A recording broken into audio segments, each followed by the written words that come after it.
One of the biggest and most important lessons of all of social science for me over the last 50 years in social science is essentially that nobody is living in the real world.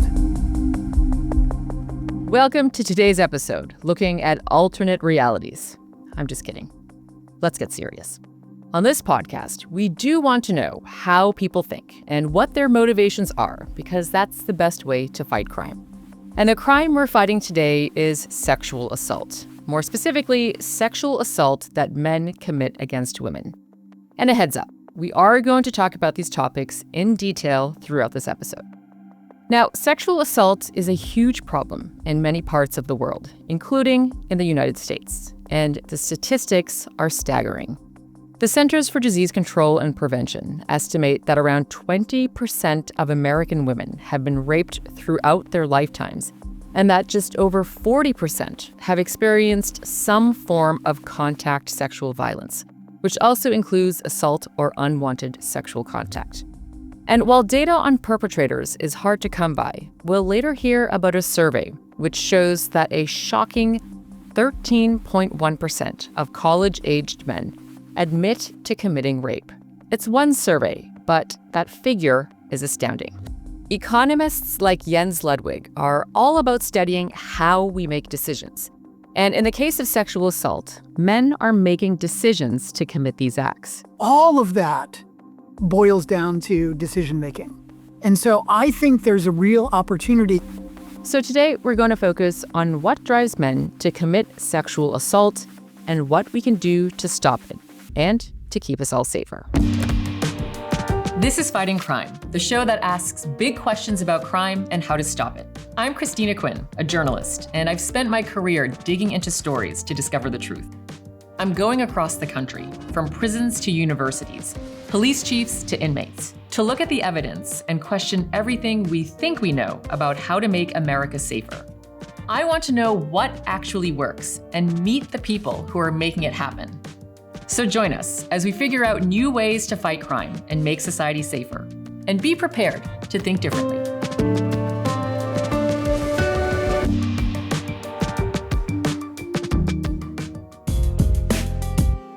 On this episode, we're purposefully doing something different when it comes to talking about sexual assault perpetrated by men against women. We want to start our conversation with men, rather than talking about the things women should and shouldn't do to stay safe. You may have heard us say in previous episodes how one of the best ways to prevent crime is to increase the probability of getting caught. But with sexual assault, the perpetrators usually get away with it. I mean, conviction rates for rape specifically are in the single digits. One reason for this is that very few people report these crimes. Later, we'll hear about some interesting things people are trying to collect better data about sexual assault.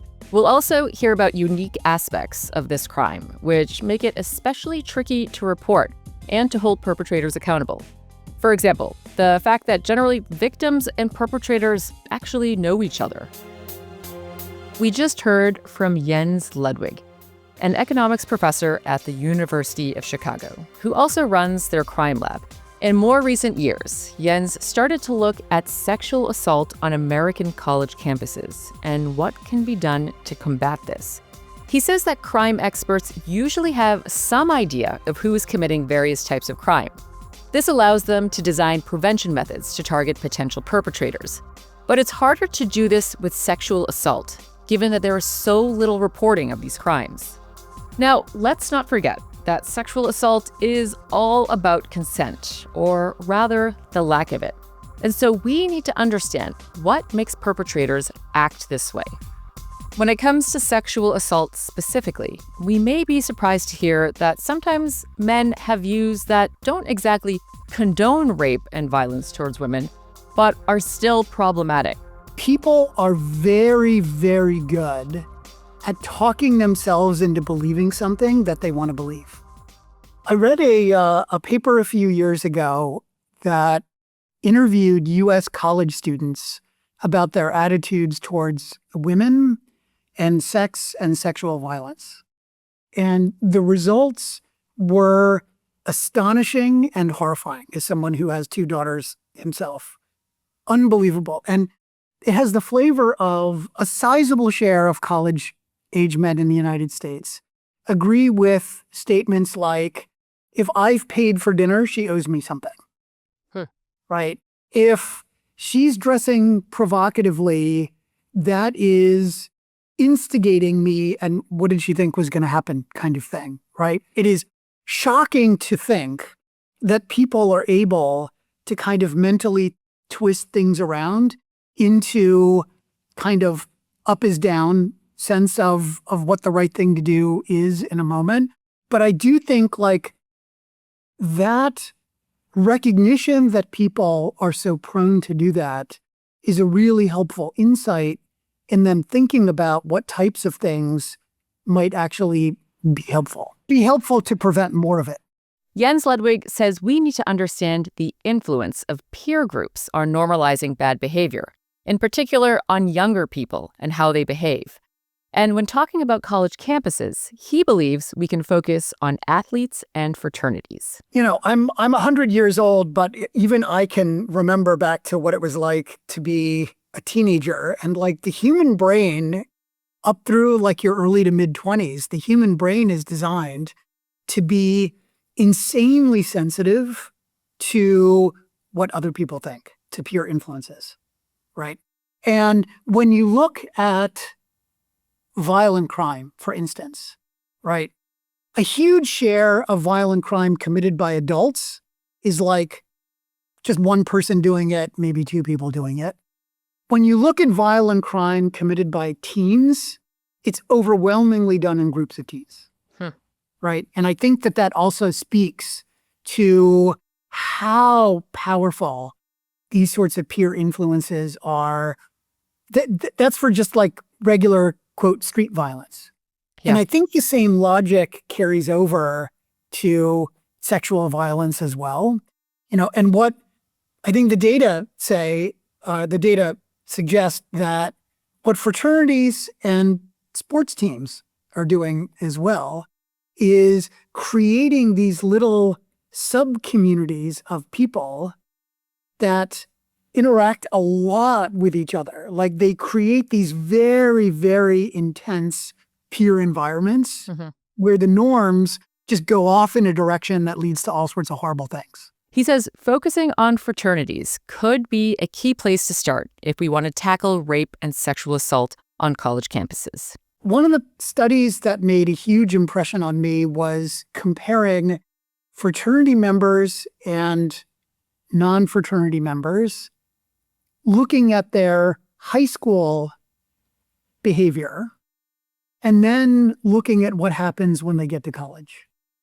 And what you can see is that, you know, in high school, you look at male students who will go on to join fraternities or not, and their behavioral patterns don't look all that different. And then they get to college, and the guys who join the fraternity. And then what you see is huge differences in rates of committing sexual assault and rape on campus, right? And I think as an economist, I would look at that and I would say that is clearly strong circumstantial evidence that the fraternity might be having a causal. It's not just that date rapey guys are joining fraternities. I'm sure that happens too, but so it's not just the type of guy who's joining the fraternity, but I think the data suggests that the fraternity itself might be changing people's behavior. I think the second thing that would make you very worried about that, makes me very worried about that, is a huge body of research from psychology and behavioral science that shows us how strongly people's behavior is shaped by the behavior of people around them, right? And what these, and I think the data, it's very clear. It's like fraternities and athletes on campus are the two groups that have particularly high rates of offending of campus sexual assault and rape, right? So you're suggesting, or is the data suggesting that the culture within these communities are collectively or are cultivating an environment where sexual assault is okay? Talk to anybody in a fraternity or just, we have a bunch of fraternity houses right next to the University of Chicago campus. Walk by there on any Friday or Saturday night, and you can form a judgment for yourself. And I think the data are very consistent with that as well. Okay, so people seem really good at justifying things to themselves, and younger people are especially influenced by their peers. And this can lead to groups normalizing bad behavior. And the lack of data makes it hard for experts to know how to tackle these crimes. One key reason there is so little data on sexual assault is that there is also very little reporting of it. Statistics vary, but they generally show that around 80% of women don't ever report their assault or rape to the police.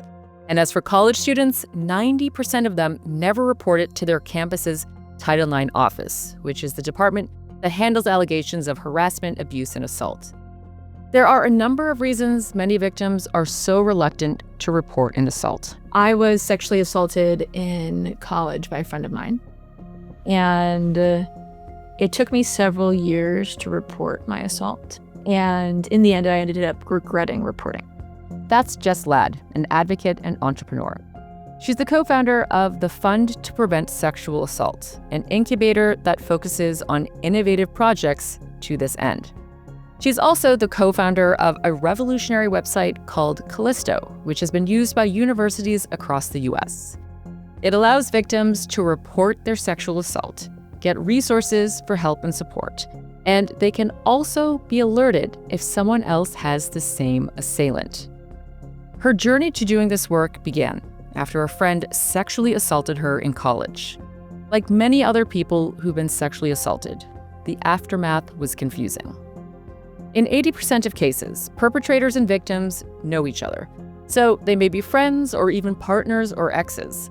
This can make it hard to know that an assault has taken place and to then figure out what to do about it. It took me a while to figure out how to label my experience. So often sexual assault does not fall into super, clear-cut, this is definitely rape scenarios which involve, a stranger, like in bushes with a knife, which is a lot of what our original kind of criminal justice policy and definitions are built around.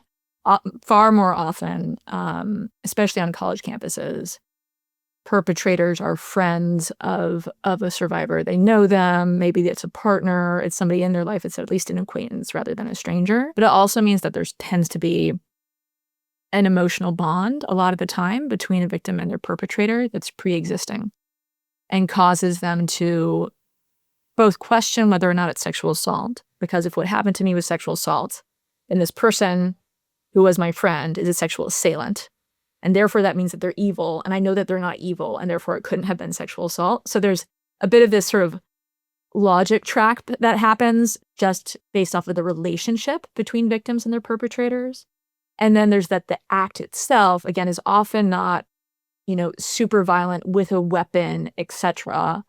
Often it might involve alcohol or be a little bit more grayer, or there wasn't consent, but there wasn't violence. And so figuring out how to label your experience and whether or not it counts can be really challenging and often takes months or years for survivors to report. And we learned that on college campuses, the average time to reporting, if a survivor does report, is 11 months. Having a pre-existing relationship and emotional connection with the perpetrator can also complicate figuring out what to do next, if anything. A lot of survivors either don't want their perpetrator to get into trouble. Often they're unsure that if they do report, they will be believed or that they will be taken seriously. And that is a rational concern. Often survivors are not believed, often not taken seriously. Often they end up in pretty traumatizing processes post-reporting that don't actually result in justice.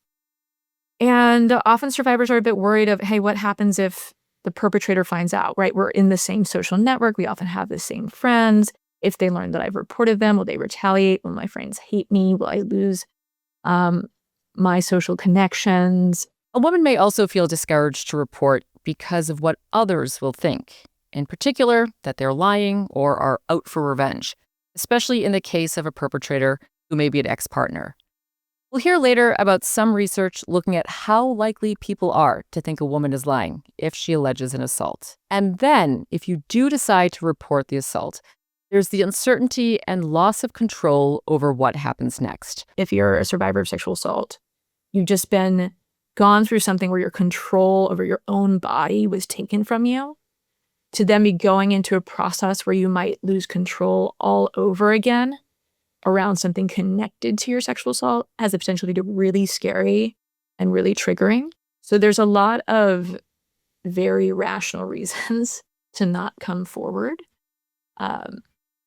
I would say when survivors do come forward, often the main reason is to protect other people. For Jess Ladd, it took around a week for her to realize that what her assailant had done was not right, and that she wasn't feeling okay about it. And then over a year to label his actions as sexual assault. 2 weeks after the assault, she spoke to the assailant about what he had done. I would say he didn't really get it. Initially, he was quite confused, and that was an in-person conversation. But she says it wasn't until more people from their community got involved that he started to take his actions seriously. A while later, one of my friends this is over 6 months later, one of my friends who I did feel like stood up for me. She said she told him that she wasn't going to come to a birthday party of his because she was upset about what he had done. And that, I think, was the thing that caused him to begin to take what I was saying kind of seriously, was having a mutual friend flag, hey, I'm upset with you, and here are the consequences of that, right? In a small way. I'm not coming to your birthday party, but still real way. That caused him, I believe, to reach back out again and be like, hey, can we talk about this a little bit more? We did. It didn't necessarily go great, but there was some conversation. Jess gave her assailant a handwritten letter about what had happened and the impact his actions had on her. She asked him to keep distance from her, like not sitting at the same cafeteria table, not coming into her dorm area, as she didn't want to run into him in places where she would otherwise feel safe. She says she walked around campus with a constant sense of dread, being afraid she may run into him. He wrote a letter back apologizing, and though he never acknowledged his actions as sexual assault, he agreed to her requests. But that all changed. One day I came home to my dorm and I found him there unexpectedly. And his explanation was, well, I didn't think he would be here. And I was like, well, that wasn't part of the terms. Jess had thought her letter had made him take his actions seriously. This is when she realized he wasn't committed to changing his behavior. She decided to report the assault so it would be on the record in case another victim came forward, and then it could validate this other person's experience. She hoped that the school would also let her know if there were other allegations against the assailant. Would things have been different if you knew he had other victims? It would have changed things a lot for me if I had known there were other victims. Yeah. And I think, and that's on many different levels. So I think one is on the labeling part of it. I would have felt much more comfortable labeling it as sexual assault if I knew there were other victims. I'd have been less likely to blame myself. I would be more likely to see this as a pattern that has something to do with him and something about his character. First, she went to campus security to report the assault, and they said it was school policy to call the police. Things got worse when the police started taking the report. The folks who I talked to from the local police department were not very empathetic, not very helpful, told me that there were two sides to every story, and then handed me a brochure for battered women's shelters in the local area because they didn't have their brochure on sexual assault in the car. So that process of reporting and being somewhat gently coerced into speaking with the cops ended up being and feeling not believed and not supported by the folks who I thought were there to believe and support me and help me was in the end more traumatic than the original rape. It's not an unusual story hearing rape or sexual assault victims say that the process of reporting was re-traumatizing or somehow made things worse, which is another key reason why reporting rates are so low. The assault somewhat broke my trust in people, but that experience broke my trust in institutions. And it felt like the things that I thought in the world that might be built to help me out as a human being were maybe all broken, and that there wasn't actually a safety net when bad things happen. After spending time at graduate school studying epidemiology and working in public policy, in 2015, Jess launched the website Callisto, where survivors can log their assault. It's time-stamped, which helps them if they want to use it later for a formal investigation, say with the police or at a university. The website also gives them information about their reporting options and access to resources. Most importantly, it alerts them if someone else has also reported an assault by the same person, something that she really wanted to do when she came forward. Some of the hope is also how to relieve that psychological burden that survivors are facing, as they're often blaming themselves not only for the original rape, but for somehow not responding in the most selfless or rational way possible. And so the hope of a system like this was not only to increase reporting and identification of serial offenders, but to also really improve the mental health of survivors when their perpetrator isn't a serial offender. We're going to take a quick break. I want you to think about 3 people you know who are thoughtful and care about these issues, and to send it to them now. When we come back, we'll hear about an interesting survey method that helps both victims and perpetrators be more likely to report a sexual assault. And the impact is pretty astounding.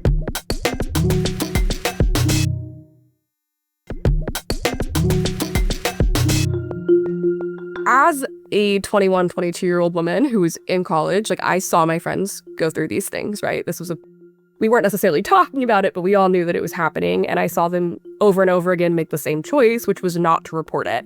And I think as someone who's analytical in the way that I am, my biggest question was always, why? And I knew why, because we'd had those conversations, but then how can we quantify it and how can we fix it? Which is what ultimately led me here. Kennedy Johnston is in the final year of her economics PhD at Texas A&M University.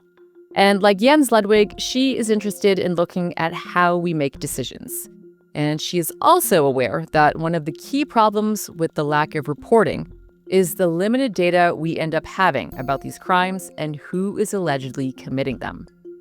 Now, while Jens Ludwig has a long career researching violence and ways to fight crime, including looking at matters around masculinity and teens and peers, Kennedy Johnston's current work also looks at groups, but from a different angle. She's interested in social judgment and how this plays a role in sexual assault and whether victims and even perpetrators report it. I essentially think about this as reputational costs of some kind, reputational damage.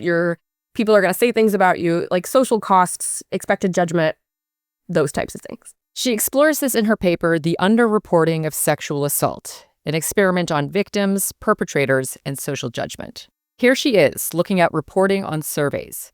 Since we don't have much data on sexual assault, it's hard to implement effective interventions. So researchers are interested in ways that could help collect more information. There are 2 sections. In the first section, she looks at people's reactions to statements about victims, and also what they think other people may think. So one thing I wanted to do was quantify perceptions of these social norms regarding college sexual assault or sexual assault more broadly. And so I have 2 statements that I use in my paper on this. The first is on victim blaming. And this isn't the exact statement, but it's something along the lines of women who were sexually assaulted might be partly to blame. And I also focus on accusations of lying. So for that, I use a statement that is women who say they were sexually assaulted might be lying. For instance, they could just regret an otherwise consensual encounter. In her paper, she gave these 2 statements to all the respondents and asked them to agree or disagree, and to then say if they think other people would agree or disagree with the statements. In my paper, I find that about 50% of men and about a quarter of women agree that women who say they were sexually assaulted could be lying. And to be honest, those numbers were way higher than I expected them to be, and was a little upset when I found them. But interestingly, people have accurate perceptions of that. So they expect about 50% of men and about a quarter of women to agree with that statement. Wow. Okay, so we can totally understand why a lot of victims are worried they won't be believed. When it comes to the victim blaming statement, interestingly, fewer men and women agreed that a victim may be to blame for the assault, but they thought a lot more other people would think the victim is to blame. So it seems that victims have valid concerns if they worry that people won't believe them. Now, the second part of her paper looks at ways in which we can increase the likelihood a woman will come forward to report an assault. In this case, she's looking at ways we can design data gathering surveys where we can get more accurate information about sexual assaults and make it likelier that victims will report. Kennedy Johnston looked at a method called hard garbling. I know, I had never heard of this before either. It has nothing to do with mouthwash. And better yet, I will let her explain it. When you are running a survey, there is a standard technique that we use to record answers called direct elicitation. So you can think of this as if I asked you a yes or no question, you say yes or no, that's what's recorded in the data. Hard garbling is the treatment condition that I use to see if I can increase rates of reporting.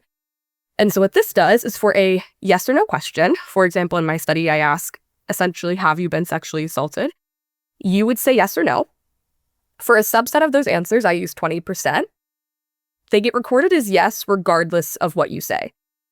And so what that means is in my data, when I see a yes in that treatment condition, I cannot verify if it was really a yes or if it was someone who said no that had their answer randomly flipped to a yes. Do you get that? So in this particular survey, for about 20% of the answers to the question, have you been sexually assaulted? The answer gets automatically recorded as a yes. And this could actually be really helpful for someone coming forward to report an assault. This isn't the first time hard garbling has been used to help people feel more comfortable reporting something difficult. This method was developed in an influential paper called Monitoring Harassment in Organizations, which surveyed factory workers in Bangladesh. The paper found that hard garbling increased reports of sexual harassment by a staggering 306% and physical harassment by 295%.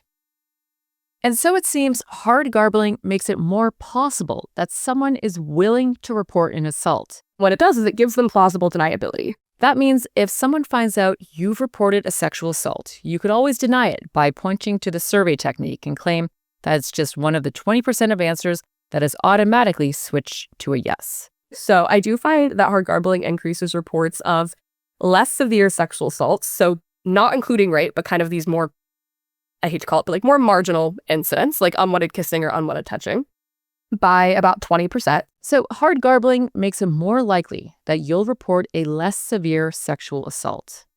Interestingly, hard garbling didn't change reports of more severe allegations, in particular, rape. In my sample, 34% of women reported being rape victims under the direct elicitation treatment. So the rates of reporting for that were already quite high. And hard garbling didn't really change those results. And that can make more sense. We are more likely to report something that is considered more serious, like rape. Now, something fascinating about her paper is that she also used hard garbling to ask men if they had sexually assaulted or raped a woman. Among men, I do find that it doubles reports of rape perpetration. And so in my control or direct elicitation treatment, I find that 6.1% of men are willing to tell me that they have raped somebody. And under my treatment condition, that rises to 13.1% of men. Okay, wow. So hard garbling can make it more likely that men will admit to having committed rape. Now, this sort of survey could have a real impact. It could help us have more data on who is committing rape and could help us be able to target these men. One finding from Kennedy Johnston's research is that maybe more men are committing rapes than we had assumed. There is this idea, and I historically would have agreed that like serial perpetration is a pretty big problem and drives the vast majority of sexual assaults, right? So it's not that every man is a sexual assault perpetrator. It's typically that like one man victimizes multiple women. And while I'm sure that's true in like the more severe cases, my results at least suggest that 13.1% of men have raped somebody, at least according to the definition on the question that I used, which is a lot higher than I thought it was going to be. And so serial perpetration is certainly an issue. I do also think, though, that there could be more one-off cases that we're missing, because these are exactly the types of cases that aren't going reported to law enforcement. And this can have policy implications. As one example, she believes that hard garbling could help us know if interventions are working. How can you apply your research to that side of this? So let's say I go onto a college campus and I give half of the male college students some intervention that I think will help. Okay, so you've ran the intervention, but if you're relying on reported sexual assaults by women or by campus women or men, you're still going to end up at the thing where at the end of the year, you have 10 reported sexual assaults on your college campus in a year.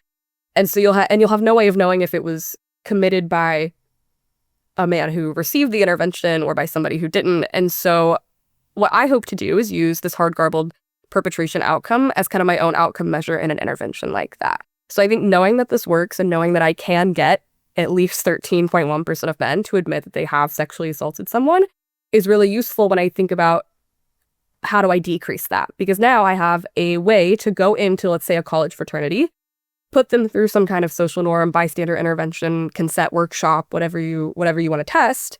And at the end of it, I can give them the survey and I can see if by the end of the year, if men who completed the workshop and men who didn't complete my workshop have different rates of sexual assault perpetration, then I'll know that my intervention did something, right? What Kennedy's saying is important. Hard garbling can be used in surveys to figure out whether trainings are actually working and yielding results.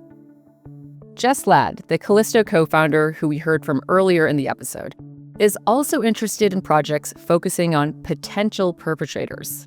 Currently, she's the co-founder of the Fund to Prevent Sexual Assault. This is an incubator program, which means they choose projects and give them 6 months worth of support and coaching, as well as $50,000 to develop their idea. Their mission is to reduce sexual assault in the next generation. And she says it's important to understand why boys and men commit these acts. So there's a lot that we still need to understand about why people perpetrate assault. But when you look at high schoolers, some predictors that we've seen is that youth or boys who grow up in households where there's domestic violence at home between their parents are more likely to perpetrate sexual assault. We know that holding misogynistic beliefs makes you more likely to perpetrate sexual assault. Believing in rape myths is correlated with perpetrating sexual assault. We're beginning to understand, although the evidence is still a little bit murky, that having single-sex friend groups, like all-male friend groups, makes you more likely to perpetrate.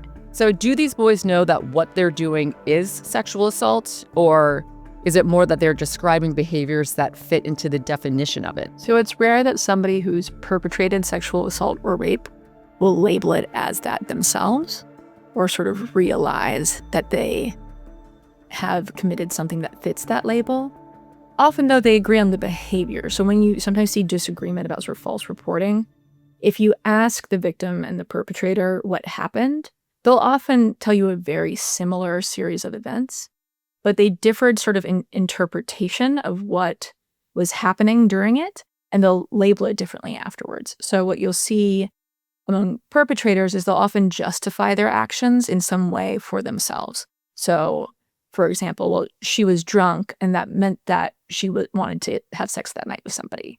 Or, sure, she said no, but that's because she was just ashamed of saying yes, but I could tell that she wanted it. And so often people who perpetrate will have some narrative that they create after the event, so they're not the bad guy. And what can be challenging about that is if they really believe a narrative that makes what they did okay, or especially that blames the victim, that really enables doing it again. So like Jens Ledwig was telling us at the start of this episode, people really do have justifications for their actions, even if they harm others. And it seems that the profile of a young man who commits sexual assault is often just a young man. For the most part, the vast majority of sexual assault committed by young men or boys falls into sort of a category of very normal psychological profile, feels entitled in some ways and falls into this entitled opportunist group, but it's not sociopathic. It's not a sign of other delinquent behavior. It's in this sort of normal-ish category when it comes to psychological profiling. Jess Ladd says that it's most effective to prevent these acts if we try to teach people about matters like consent. There are 2 projects that they're currently funding and working with that she thinks are promising. The first one I'll talk about is Teach Us Consent, which was based out of Australia and we're helping spread to the US. They are better than anyone I've seen at basically doing high-quality consent education via social media and in a way that's really engaging to young people and that we see boys consuming that content. A lot of it is, meeting young people where they're at on YouTube or TikTok and developing the type of content that they enjoy watching with teens. Another project Jess is excited about is called Is This Okay? Another project that I'm really excited about, which is a AI-enabled sort of coach for a young person or older sibling to a young person who's in some sort of gray area sexual situation. They're looking for advice on whether or not what they did was okay or what they're thinking about doing is okay. The idea there is we see a lot of young people going to Reddit to ask questions like this, and often they're not getting any answers or they're not getting high quality answers. So to try to figure out, given that we know that young people have these questions, how do we help them get answers in a way that they'll actually use? So we have covered a lot in this episode, and there's still a lot more research that needs to be done in this area. But there are people trying things, and we need more. So how can we prevent sexual assault? Well, number 1, we need to target the people who sexually assault women and teach them about prevention, including key issues like consent. And the main group of people who sexually assault women are men. Men in general, though on college campuses, it's likely to be men on sports teams or fraternities. Which takes us to our next point. Number 2, we need to understand why victims don't come forward with these crimes if we're going to design methods to gather more data about alleged perpetrators. And number 3, to get more data, we have to get creative about ways to encourage victims to report, like with new survey methods and platforms that make it more likely they will open up about sexual assault.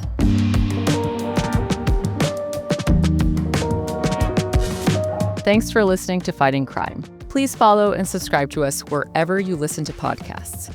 That way, you can easily keep up to date with all the new ideas we're covering. Our series producer is Nastaran Tavakoli-Far. Production by yours truly, Christina Quinn.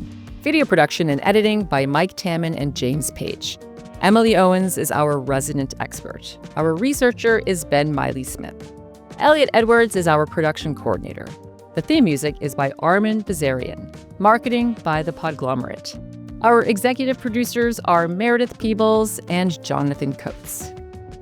If you have been a victim of sexual assault and would like support, you can reach out to the National Sexual Assault Hotline at rainn.org. That's RAINN.org. The link is also in our show notes. Thanks for listening. This was an Indio Media production for Arnold Ventures.